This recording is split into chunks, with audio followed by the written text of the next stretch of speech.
Hello, and give that a wipe. That's not very clear. Hello, and a very, very good afternoon to you. Greetings. First of all, I'm going to get my guest on. It's got a bit of a weird situation here. He's in my house, but he's in another room. Hello, Colin. Hello, mate. You all right? Can you do me a favour? Can you go and turn the oven off because it's beeping and I can't leave the studio? If you wouldn't mind. Yeah, I suppose. Thanks. Just Yeah. turn it off, man. Thank you. Otherwise, that beeping is going to be going for the next hour, and it's going to drive me absolutely mad, which we don't want. So here we go. Here it goes. You see, you don't get this on most live radio, do you? You simply don't get this. This is pure, live radio as it happens. Now, Colin and I are going to try a bit of an experiment today. I shall introduce him in a minute. He's a friend of mine, but a lot more than that, actually. Hello, RVB. So we're going to be trying a bit of a radio first, a bit of a radio experiment today to see what happens on this fine midday show. I forgot the two Ronnies there. There we go. But I'm Neil. Welcome to the show. RVB is tuned in. If you just tuned in, hello to you. We're here until 1 o'clock, and we wish you a very warm welcome to the midday show. Thank you, Colin. Now, as soon as otherwise, jacket potatoes would be done to a frazzle, and that really wouldn't be good. All right, let's put him back on the screen. Hello, Colin. Welcome to the show. Thank you for that. I'm all right, mate. How many other of you guests do you boss around in the kitchen? How many what, sorry? How many other of your guests have you had making jacket taters in the kitchen for you? None. No, normally because it's remote, but being that we're in the same location, it just looks better. Otherwise, we'd have to kind of snuggle up on the sofa, and that's not going to look. And you don't want that. I don't want that. So there we go. So we're better in separate rooms. There's not a sofa big enough, Neil. For our egos, yeah. Colin Etches, exactly. welcome to the show. It's very good to have you here. You and I have had all kinds of discussions about all kinds of things, so we're going to try and cram some of this into the next hour. First of all, I know you through the comedy circuit. You're a comedian, first and foremost, but you're many other things. So tell us a little bit about yourself. What am I? I'm, I guess, a broadcaster, comedian, writer, dad, granddad, son. You know what I mean? All kinds of stuff, I guess. We're all aspects, aren't we? But yeah, right now, I suppose I'm focusing on being a comedian, I guess. Okay. But, how long you been in the comedy game? 3.5 years, I guess, just since coming out of lockdown. Yeah. And how many gigs are you up to now? Oh, I don't know. I mean, probably 300 plus, I would have thought. Yeah. Cool. Yeah, 300 plus, I would have thought. Yeah, it's a few. You kind of lose count, Neil. Well, I have. I'm doing it for the second time round, and I'm sure it must be up to 200 now. Must be, at least. But I honestly, it's been so many, and so many audiences. I literally can't remember. I emceed a gig last night. I've emceed very few gigs actually. In the past, so it's a brand new experience for me, but it was great fun, and the headliner was absolutely fantastic. And you're down in London, because you can probably tell from my guest's accent, he's not from these parts traditionally. No. You're down in the Big Smork to do a couple of gigs, one last night and one tonight. But we do talk quite a lot about on this show about well-being, mental health, and all that sort of thing. And before you came on air, you said, "Why is it that I can fix everybody else, but I can't fix myself? How does that work?"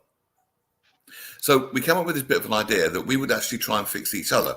If it's so easy to fix other people, I thought we could try and have a bit of a go at fixing each other. What do you think? As a live radio experiment. Give it a try, couldn't we? All right. So who's going to go? I always forget that these things have video as well. So like the second time I've done your show, and I've got even worse hair than the first time. Well, it's okay. It's okay. We're not here to judge you on your appearance. You do look a bit like Jeff Lynne, actually, the lead singer of ELO today, which is not a bad thing to look like. So, where shall we start? Wherever you want, Neil. It's your show. You pick. All right. So, pick one area of your life that you're finding problematic at the moment, and what you're doing about it, and then I'll go afterwards. Well, can I not? I assume you want an answer more sort of specific than all of it. Well, You know, yeah, we can break it down into segments. That might make it I easier. guess.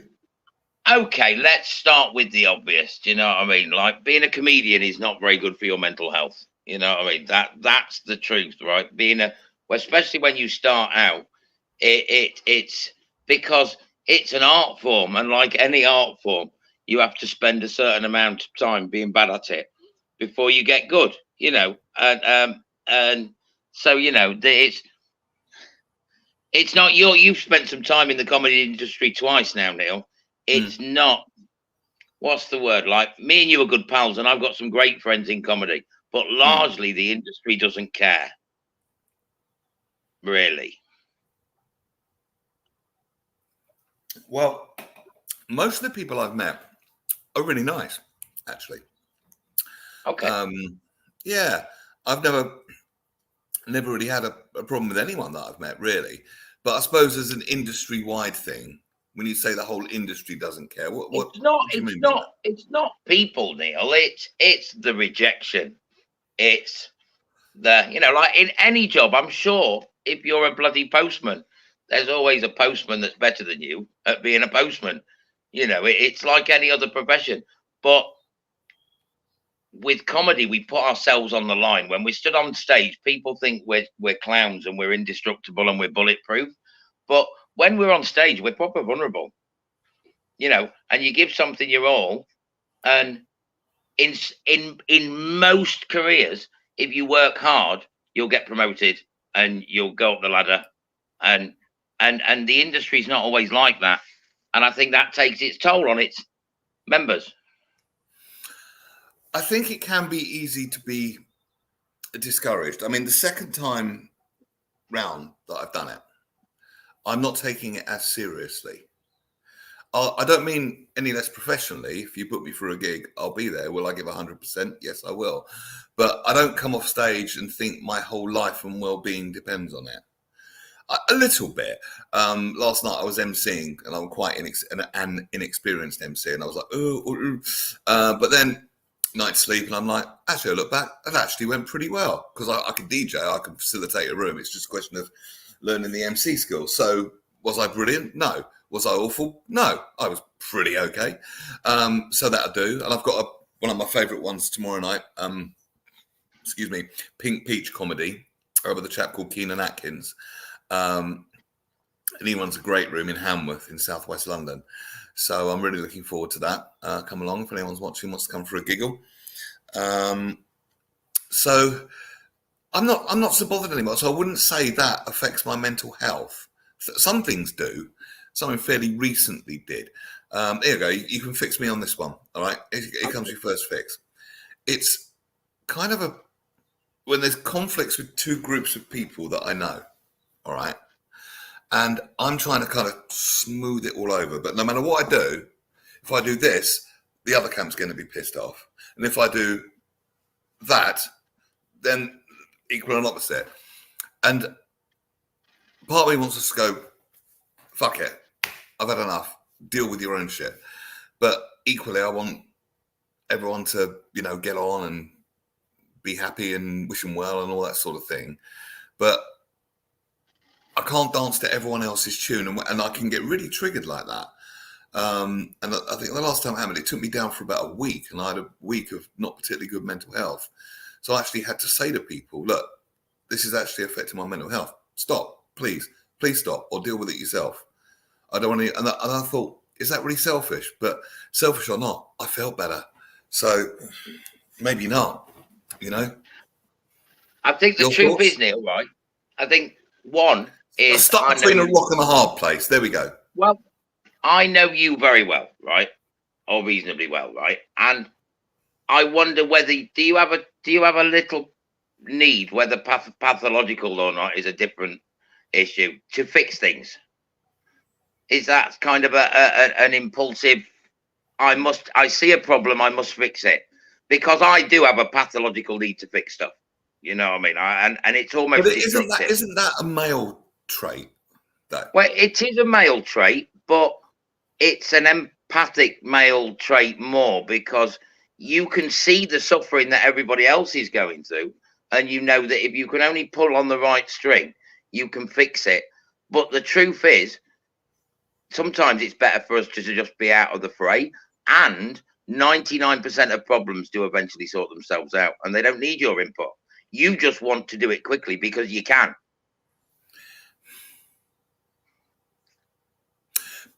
Fair, but what if you're caught up kind of in the furore of it all without any choice really, but you're just kind of caught up in it and you're just sort of essentially, dragged in? Well, if you're dragged in, you've got no choice, have you? But I try and avoid being dragged in. That's what I'm saying. I wonder whether there's a little bit of your own need to fix stuff at play here, because you could just walk away. You could just go, fuck you, you're all being dicks, I'm off. You know what I mean? But that doesn't fix the problem, and you still go back to your point on the outside, watching everybody's mistakes unfolding. But if I'm on a point on the outside, then I'm not caught up on the inside, and that's surely a better place to be.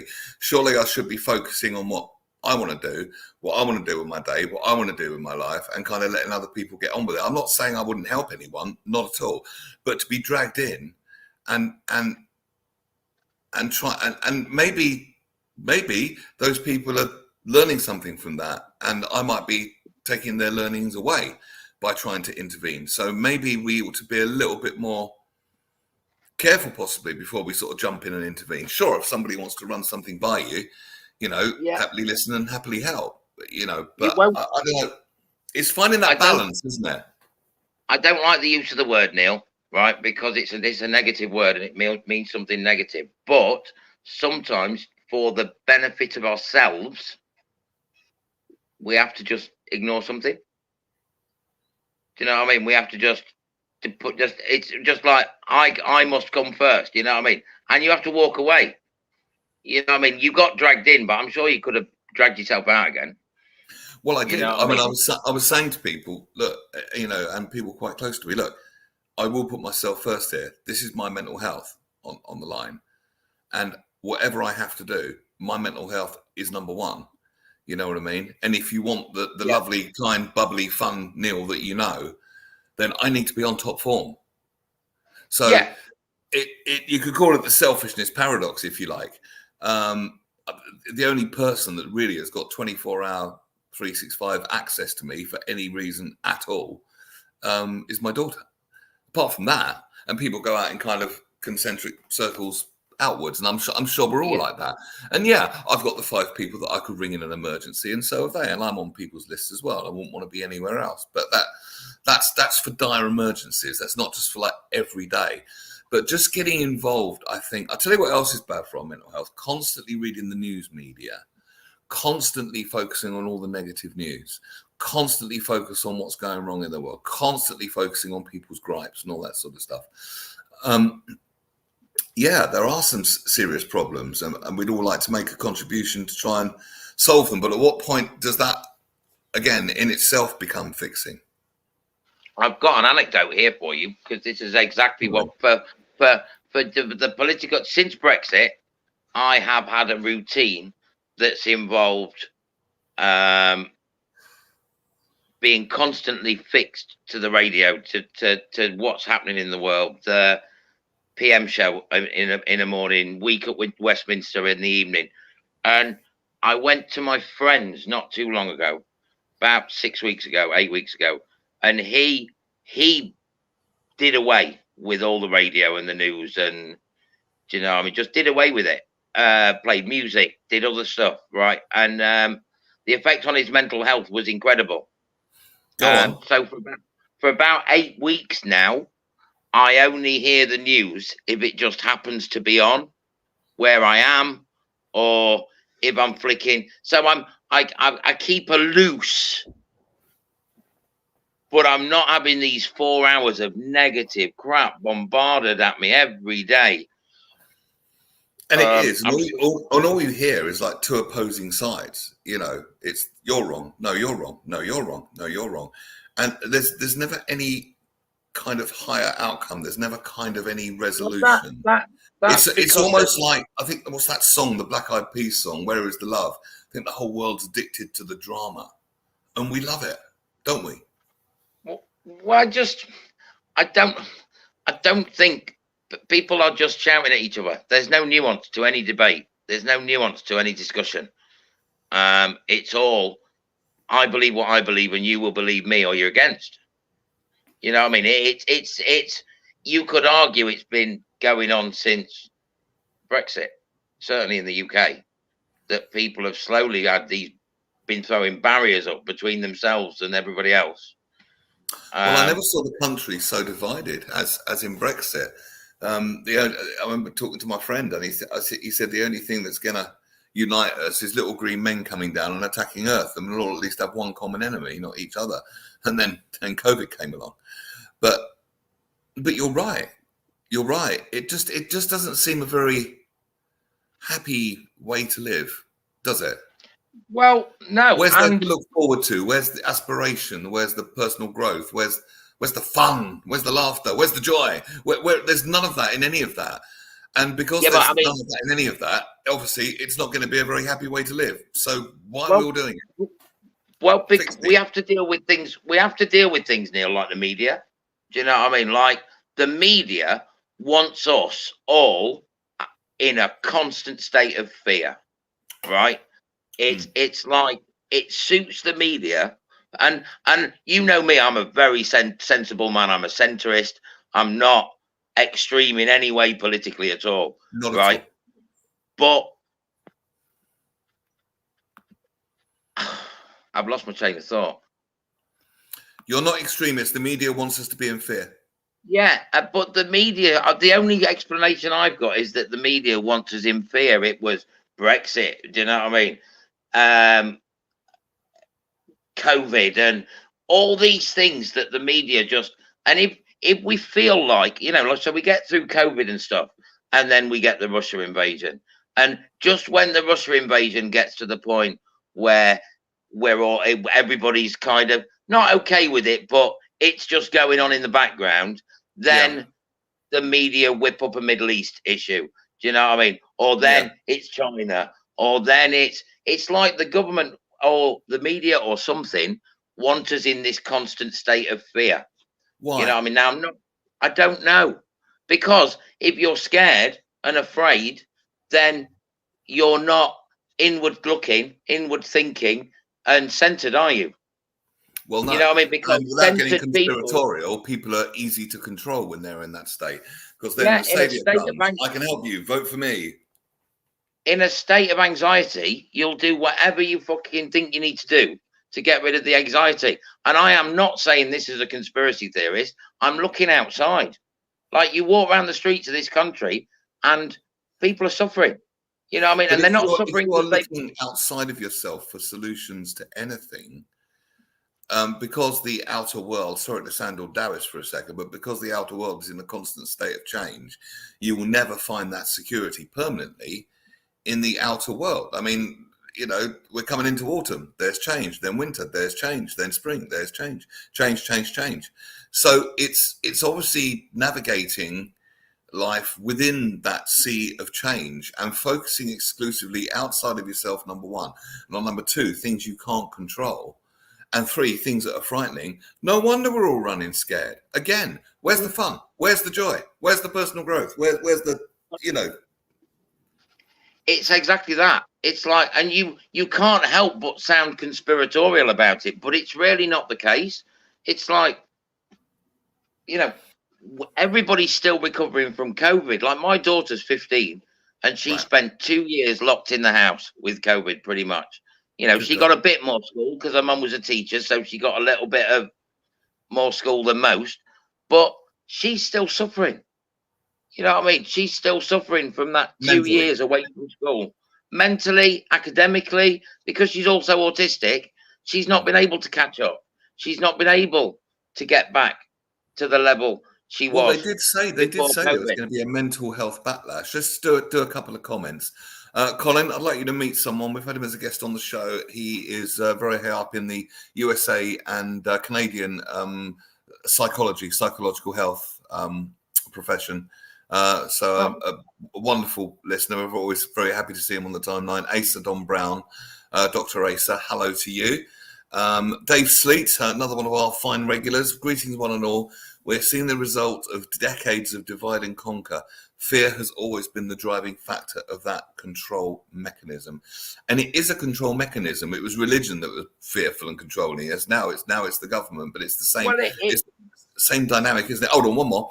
And Paul Claridge, is it the media or is it the government that wants us in a state of fear, with the media acting as their tool?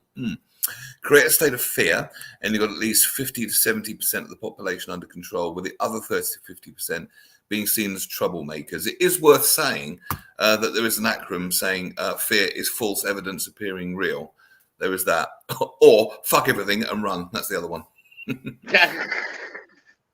But they've known since the Middle Ages, right, that if you can control a person's inner strength, and if you can hold what is spiritual and what is, let's use all the flowery words, right, because I'm troubled by the word spirituality, because it always comes in the same sentence as I'm not religious but I am spiritual, right? But at a spiritual level, right, the powers that be have known for a long time that they can use that to control us. How do we want the people not to eat certain meat? Well, hang on a minute. Hang on a minute. Let me finish, Neil. Sorry, just 1 second. They've known that because the rich and powerful all practice self-care and all practice meditation and all, because they know that the secret is you can only fix yourself. To be successful, you must look inside. You must look inside yourself to do anything right in life. And the trick has been to make us look outside, whether it's religion, internet, media. Do you know what I mean? Whatever it is, any distraction from. I read a really good meme. It said, ego says, look out, and spirit says, look in. But I kind of like to separate spirituality and religion, because any true spirituality wouldn't seek to control anybody. That's the thing. The antithesis of spirituality is control. Oh, there's loads of it in religion, don't get me wrong. Of all, you know, that's plain to see. But spirituality, by nature, we are free. You know, that's the very thing. So it comes from there. But why? What is this obsession with wanting to control what each other thinks, what each other? I mean, you've got your own set of belief systems. I've got my own set of belief systems. You and I get on very well.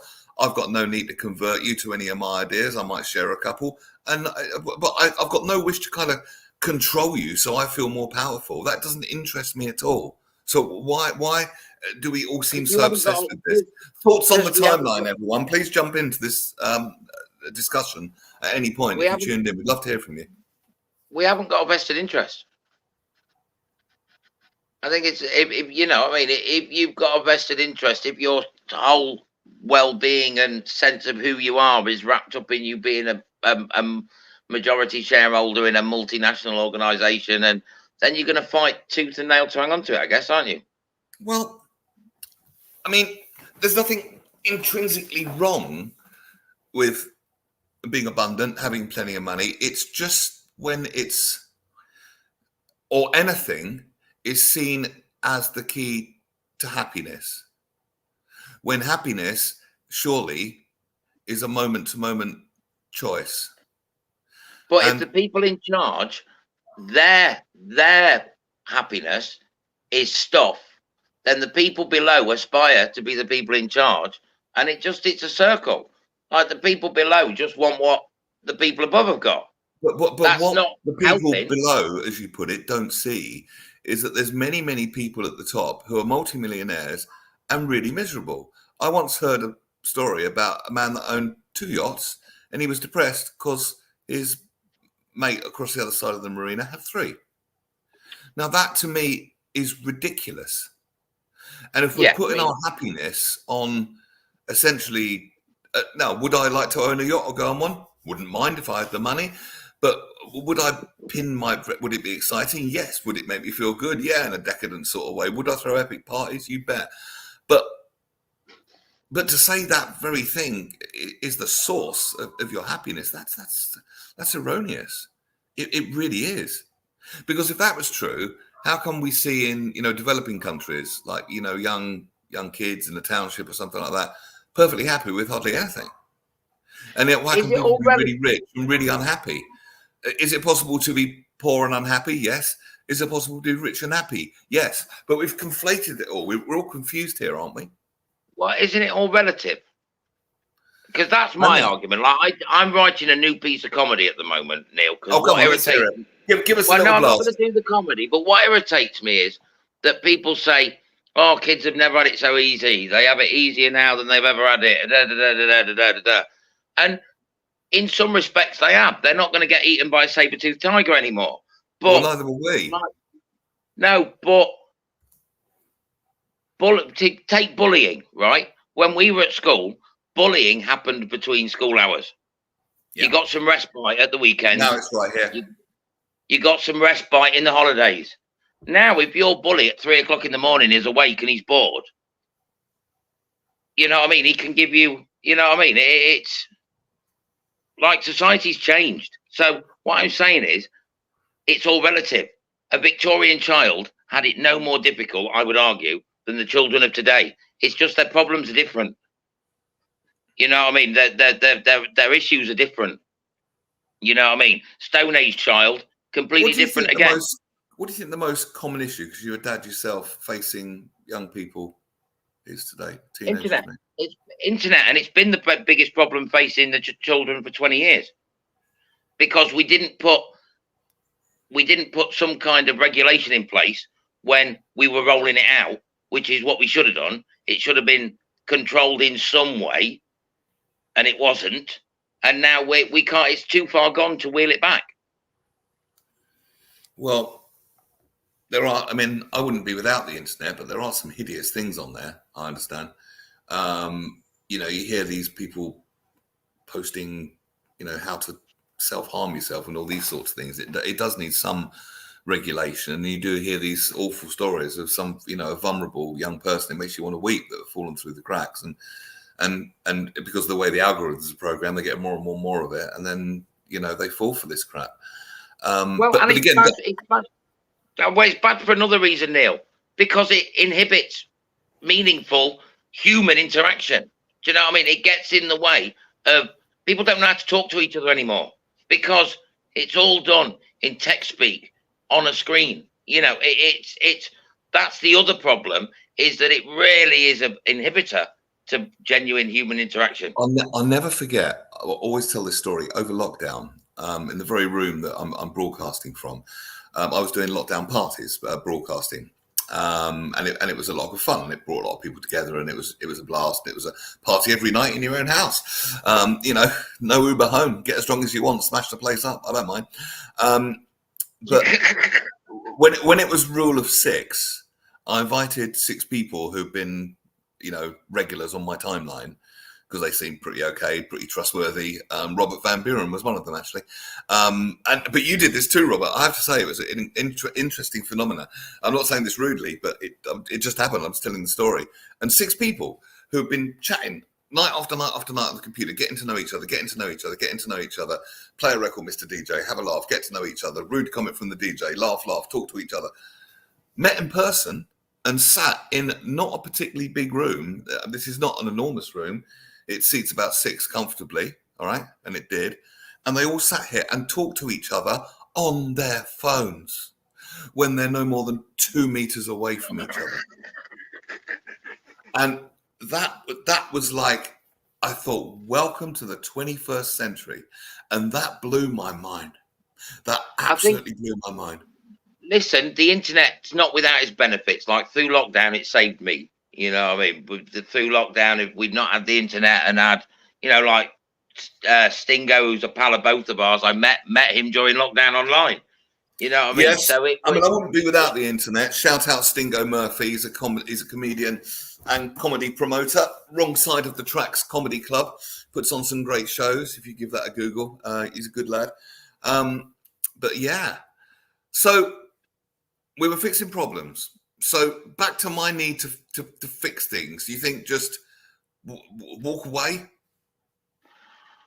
I not only do I have a pathological need to fix stuff, Neil, right? I also attract victims. But that Do you comes know from the it? pathological need to fix stuff. So Because the more I try to fix stuff, the attract, more I found I people I couldn't attract, fix. I attract people that need fixing, right? So Yeah, but I so have did to I. walk away. Yes, so walk away, Neil. The only protection is once in a while to go, I'm not doing this. Because from a it's detached going to take me perspective, through, because it's going to take me a month to fix myself. right, exactly. So it's the analogy: you throw a drowning man a rope and pull him to shore by all means, but we're talking about jumping in with him and drowning too. I mean, there's a friend of mine at the moment. She's going through something difficult. I'm not going to name her or say what it is, but I know if I jumped into that Ferrari, I'd be knackered. But from a selfish, detached perspective, I've got a lot more to offer. And that's the paradox. If you're selfish, take this one from me, folks. If you're selfish enough to walk away, then you've actually got more to give. You know, they say on the aeroplanes, put your own oxygen mask on first and then choose your favorite child. You know, right. Let's do a couple. What, Neil, you get to pick where you give it. Yes. And I like to give it where give I it. feel I can make a difference, or doing shows like this, we can signpost and talk to really interesting people. And then people may see this show 10 years later and pick up a gem. They might be feeling really awful 10 years later. What's the date today? It's the 4th of September, 2024. Maybe you're watching this in 2034 and we say something and it might just spark something off that can help you with the problem or make a major chain of events that are really positive in your life. I'd be delighted if that happened. But for me, this is effortless doing this. Dave Sleet, it's the external locus. He always uses great words, Dave. I like this. It's the external locus of evaluation that's been groomed into the majority rather than the internal evaluation that gives balance and self-awareness. And Asa Don Brown told you I love him. Oh, Dave, come and write my sets for me with language like that. Come and write jokes for me, Dave. Do you know? I reckon he probably would. He's a good sport, Dave. Honestly, man, wow. He's doing some great work in the psychological community and has been for many years actually. And it's always a pleasure to have him on this show. There you go, Dave. There's an invite for you. Some comedy writing. Asa Don Brown, as I said, he does this professionally. Absolutely, neurologically. There are conscious and unconscious fears that are driven by many factors. It's easy to blame the media, but the truth is the media is driven by our human desires and wants, and it's no different for our desires for gruesome and brutal colosseums. Wow. Simply put, it's all about the money and the desires of one society. We live in a society, oh, this is so true, driven by the downfall and misfortune of others. Yeah, we do. But I don't, unless people have done something really bad, I don't particularly like seeing people's downfalls. Can you put Ace's clip back up again, Neil, for me? So, yeah, carry on talking. I personally don't really enjoy seeing people's downfall. The one that really annoyed me recently was Philip Schofield. He did nothing wrong. He broke no laws. What he did was, okay, it's an issue between him and his wife maybe, but that's not against the law. And he was just cancelled. Just like that, when he'd done nothing wrong. And this is what you're saying. It's the media equivalent of a coliseum. Who are they going to pick on today? Who are they coming for today? You know, we love a witch hunt. And he's right. If this is what people want, then this is what the media are going to provide. I mean, true crime is very popular. I watch some of it sometimes. Can I ask Asa to answer us a question? I'm sure he'd be delighted to. If he'd indulge us. The statement that you sent, Asa, right, I agree with. But if we'd have said that, if you'd have said that phrase 20 years ago, you'd have been called a conspiracy theorist.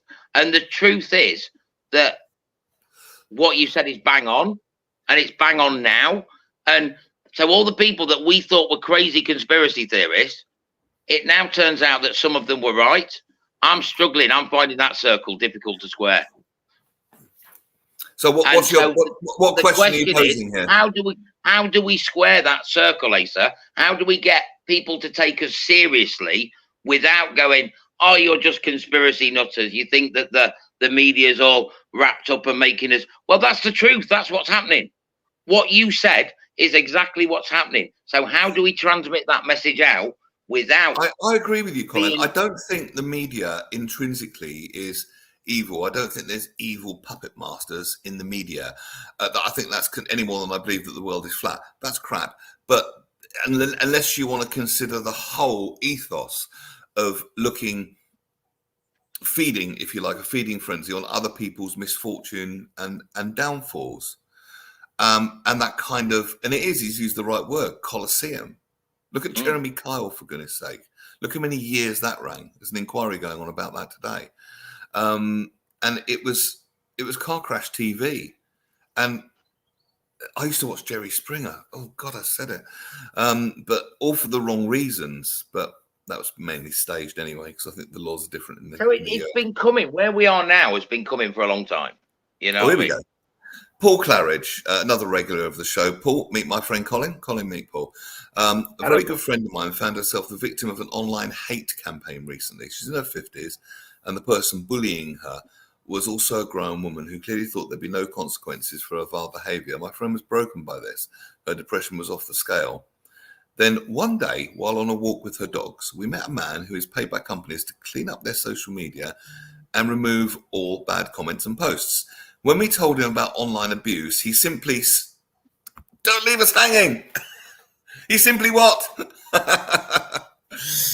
He's limited what he can type. I expect Paul is typing furiously now, and I'd love to hear what you got to say about that, Paul. And I'm sure Asa Don Brown, I'm very sure he will respond to that.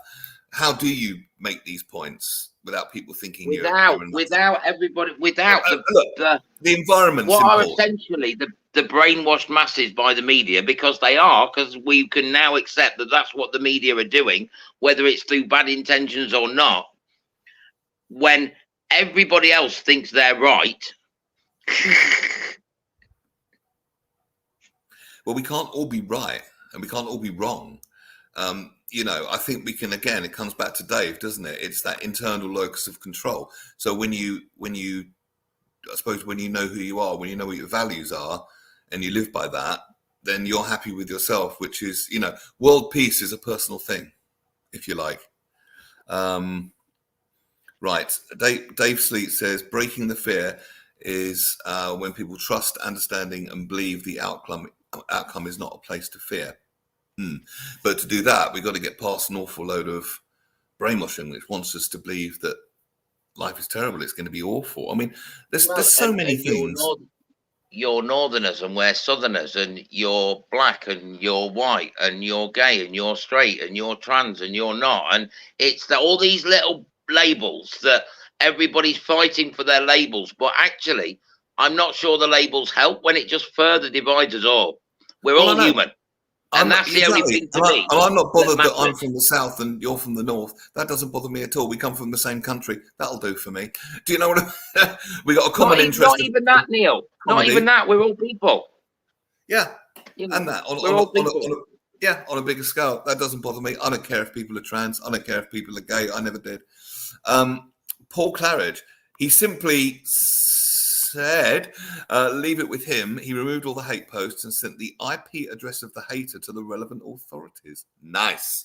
All because he was a nice guy that wants to help and he did it for free. Well, what an absolutely splendid chap. What a legend. Yeah, nicely done. Nicely done. Interesting how you meet the people. Do you believe in synchronicity? Sometimes. Okay, because that's a bit synchronistic. I call that a bit university. It's like, meeting that person just at the right time. Well, the universe knows, doesn't it? I was having a rant this morning because I had a gig that didn't go how I wanted yesterday. And it's just like I was feeling low and I was having a bit of an existential crisis about my choices in life. And every time I looked at a Facebook post or I looked at anything, it was some pithy little quote about getting up and starting again and just picking yourself up. And you don't want to hear it, which is what I've often found usually the best time to hear it.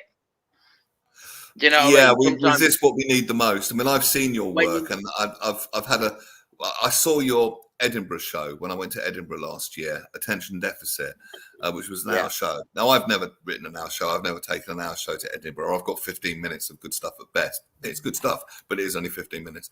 But it's good. But and the workings of your brain absolutely fascinate me. And the idea of you sort of not wanting to do comedy anymore, which you said last night, I'm like, no, I'm not having that. I threatened to make you sleep on the roof. It happens, man. And that's coming back to the very beginning of this discussion. I think a lot of that is the nature of the beast. You know what I mean? It's like we would all like life to be a meritocracy, wouldn't we? We like life to be you get out what you put in. And life's not like that. And I think that's why another reason people's mental health suffer, because some people work hard at something and they don't get the same results as somebody else.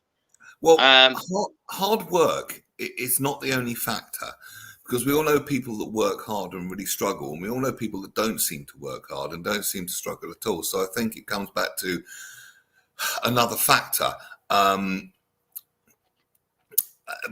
Maybe there is another factor in success. Maybe it's our focus of attention. Maybe it's what we know. I don't know, but there's more to it than just hard work alone. Because if hard work was the key to success, everyone would be super successful, and they're not. So so I want to say work smart, not hard.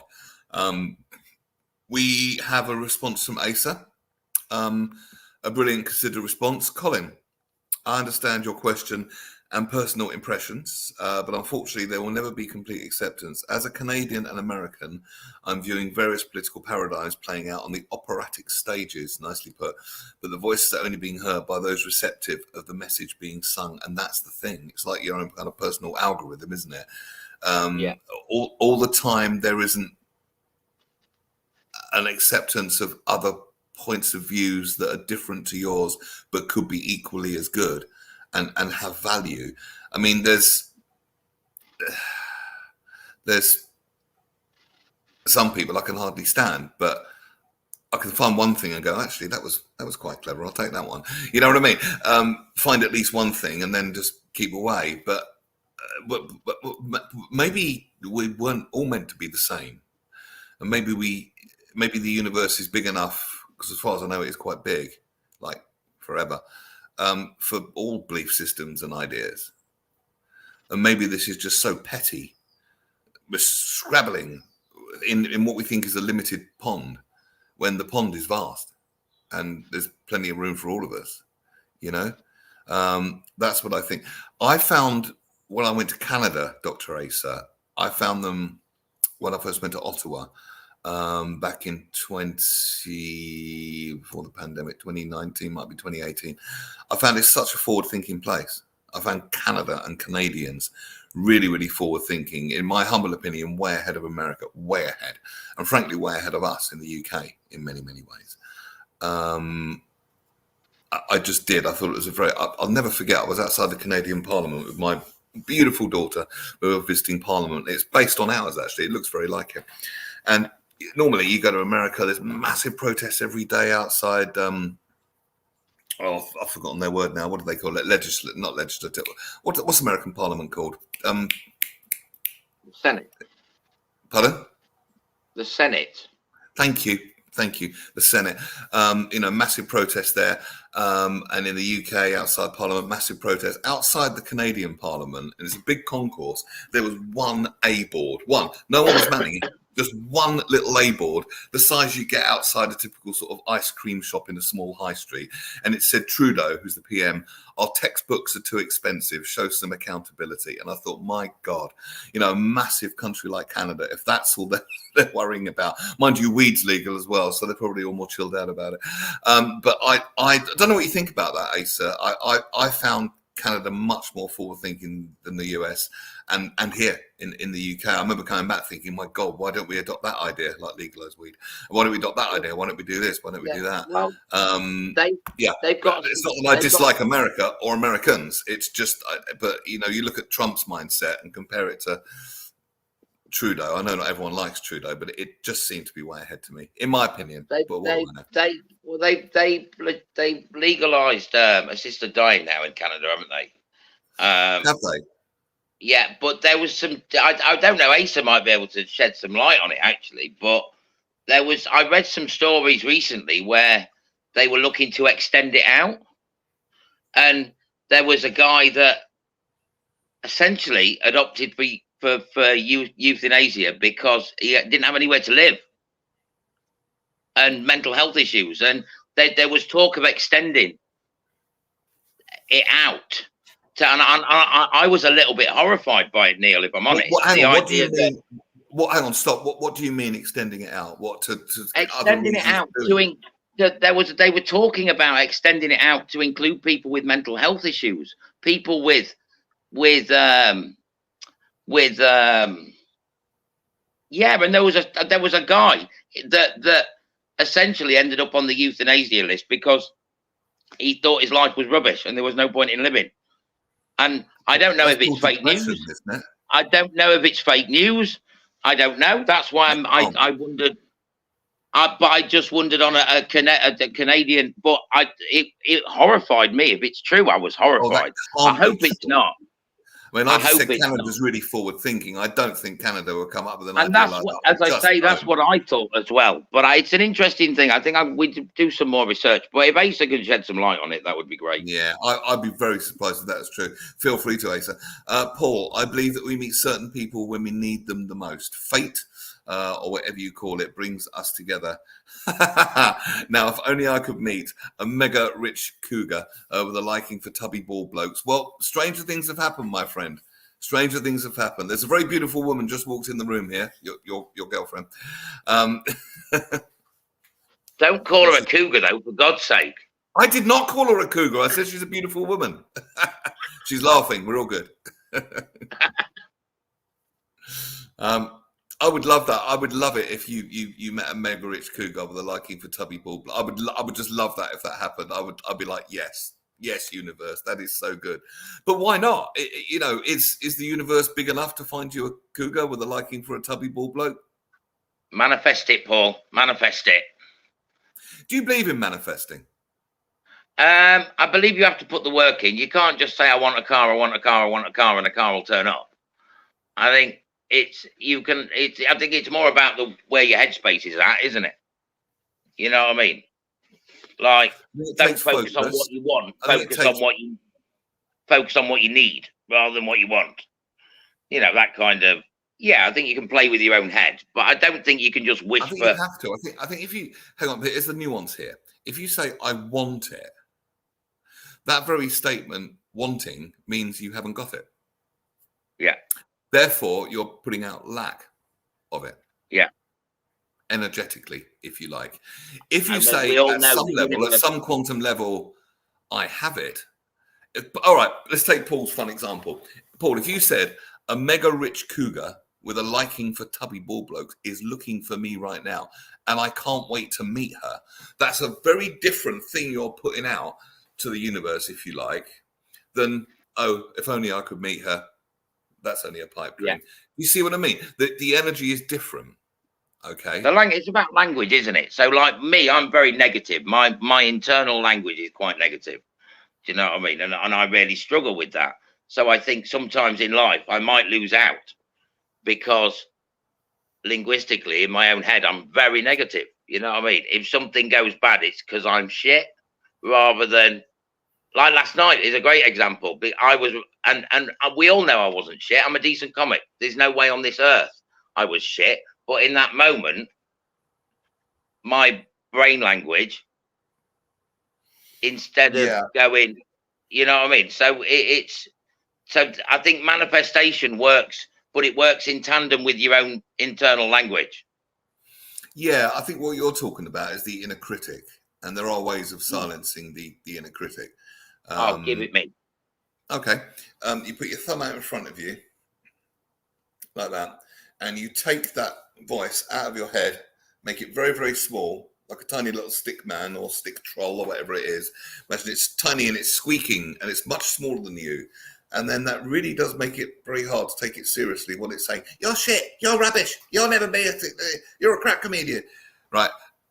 When it's very small and most importantly away from you or disassociated, to use the psychological language, it's a lot less scary than when you're living it in present moment, associated into the experience. Is the opposite of it.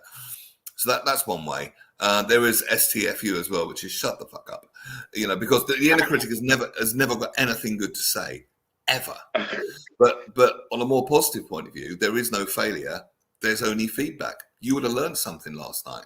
We either succeed or we learn. And sometimes the greatest successes come from the failures. And we look back and we go, without that, a classic story. A friend of mine, he's my spiritual teacher, if you like, and I go to his Zoom calls once a week, and he's brilliant. And it's not hippy dippy or weird; it's so grounded, it's brilliant. But he was thinking of manifesting buying a disc golf course. Have you heard of disc golf? You familiar?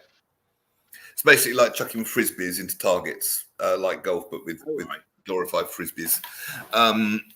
It's his thing, and he was going to buy it, and put quite a lot of money into it, but then and it fell through, and he had the patch of land. He put a bid on it, and he got an agreement, and he was so happy. I wanted this for years. This is brilliant. I'm manifesting this. This is great. And then it fell through, and he was gutted. Now at that point, his inner critic could have jumped in and went, "Well, your shit. You can organise a piss up in a brewery, blah blah blah blah blah." But he processed it. This is what these spiritual types do. He processed his feelings and moved on. Turned out that what he didn't know at the time, there were 2 other golf courses going to open really close. And had he invested in that, he would have lost a lot of money, and he would have been in a lot of financial trouble. Yeah. So was that a bad thing that happened to him? Well, I think the only failure though, Neil, surely is not to try. That's the only failure, isn't it? Yeah. Paul Claridge says, I'm a Buddhist. I follow the Nichiren teachings, and we believe in manifestations of things we need, not necessarily things we want, through the power of chanting and meditation. Nam Myo Renge Kyo. Nam Myoho Renge Kyo. I'm not even trying. I don't know. I do know that chanting focuses the mind. And I mean, obviously, if it's Buddhist, it's going to be, you'll get what you need, not necessarily what you want. But maybe it kind of goes back to my point that the universe doesn't give you what you want; it gives you what you are. So if you are saying, "Oh, I'd like to meet this rich cougar, but it won't happen," that's a very different state of being what you are than "Can't wait to meet her. This saucy little cougar's coming my way." Do you see what I mean? And I do think, Paul, and I very much respect Buddhism, but I think a bit of what you fancy does you good. I really do. Yeah, I think, and the Hinduism as well is very wrapped up in its chanting. Well, chanting will change the brainwaves, Anyway, Asa Don Brown. I've heard rumours and read articles. Provinces, that's what Canada have, don't they, rather than states, considering euthanasia for those with various disabilities. I recently had a professional friend utilise euthanasia to end her life. Goodness, her family and friend were aware of her desires. Truthfully, I'm torn on the issue, but I do not believe in using it to rid society of those with disabilities. No. Well, there's a nuance in that language, isn't there? Whose choice? As long as it's the person's choice. Yeah. If they had a disability and they wanted to do it, that's one thing, and maybe that is our choice. But I think, to be put in the hands of other people, that's why it's illegal here. And where does it stop, Neil? Disability, people with mental health, people that are just depressed, people that are bipolar. You know what I mean? Life's so hard for someone that's bipolar, and they already 90% of the time want to kill themselves. You know what I mean? And then the state muscles in and goes, here's a fucking solution. That doesn't sit very well with me. I'm happy to end someone's suffering. That's fine, Neil. Yeah. But just because life's hard, the state to go, I don't think that's what euthanasia was intended for. No, I don't. We were going to talk briefly about herbs as well, because you're a herbalist, aren't you? We are. I'm a herbalist, yeah. I mean, I'm not allowed to spend the last 5 minutes on that. So what are good things to take for good physical and mental health in your view? Good mental health. The I take at the moment, I'm taking lion's mane mushroom. And anything I say now, what I'd say to anyone that's listening is go and do your research. Don't take my word for it. But there's a couple of things that are good for brain function. Anyone that's got mental health issues where there's a brain fog, neurological issues, brain fog. Lion's mane mushrooms are an amazing Lion's mane mushrooms. lion's mane mushrooms. They've tried using it in treatment with Alzheimer's and all kinds of things, to some limited effect. In terms of, with obviously Alzheimer's is quite a serious condition, but brain fog. I used to take Ritalin in the day for my ADHD and stuff, and I don't anymore. Because the lion's mane mushroom, they don't do the same thing, but they're clearly serving a function, and I'm able to focus better, and I'm able to. I mean, Ritalin's not great, is it? Ritalin is essentially legalized speed, isn't it? I mean, why I defend Ritalin, because I was, on a bad day, I was a vegetable. Right. Before the Ritalin. On a bad day, I couldn't do anything. I couldn't focus. I couldn't think. I couldn't. But it's not subtle. You know what I mean? It's an amphetamine. It causes poor sleep. It causes anxiety to some degree. So for me, I didn't want it, but I still want to be productive. So with a combination of a complex B vitamin and the lion's mane mushroom, I've found a combination that works for me. And that's all it is with any herbal stuff is absolutely, because we're literally our makeup is all different. I've put the banner up on the screen at Colin Etches if you'd like to look up this very funny man. We haven't been particularly funny on this show, but I can assure you that we both are when we're on stage. Colin, you've got another gig tonight, which is why you're down in the Big Smoke, isn't it? I am. Where am I?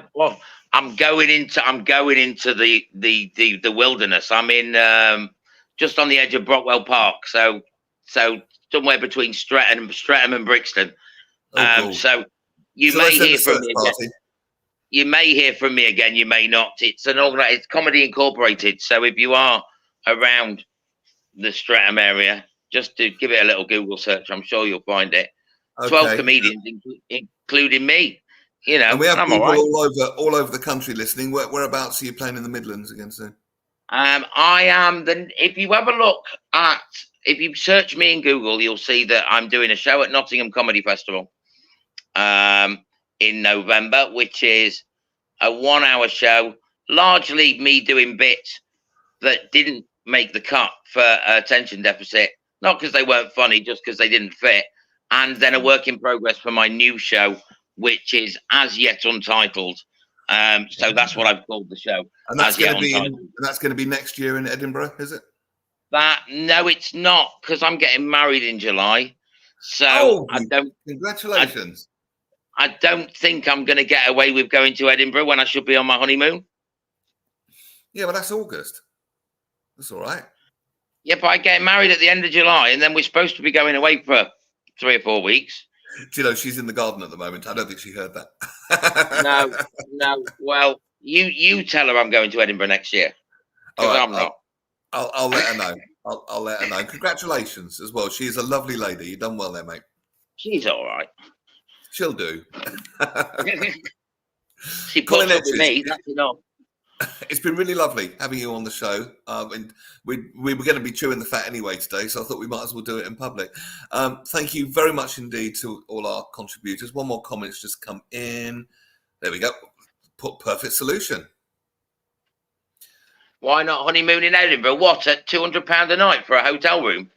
I think also there's some fat cougars that like tubby bald men in Edinburgh. I did read it was kind of the hub of them, Paul. Anyway, I'd love it. I'd love it if you met someone like that. I really, really would. Try a bit of Buddhist chanting. You never know. You never know. Get on the apps, innit? Get on the apps, Paul. Get on the apps. I've never had a date from a dating app. All I got was professionals trying to sell me their services, and I'm not joking. I didn't get a date. I met my ex on an app. You did. I met Frida on an app. I know. Well, you've done better than me. All I got was a bleeding price list and an education. I'm serious. You think it's funny? You met a beautiful woman. I didn't. I got £30 for this, £50 for that. I was like, but I only want to be loved. Namaste. On that note, Russ and Co. will be back on Friday with Phil Dave and Jonathan Baz, theatre critic, and Screen Queen, Chantal Rickards as well. And I'll see you Monday for another midday show with Russ. Love you, huggy, squeeze you, and all the very best. Colin Etches, thank you so much for being on. We'll see you soon. See you later, guys. Good afternoon.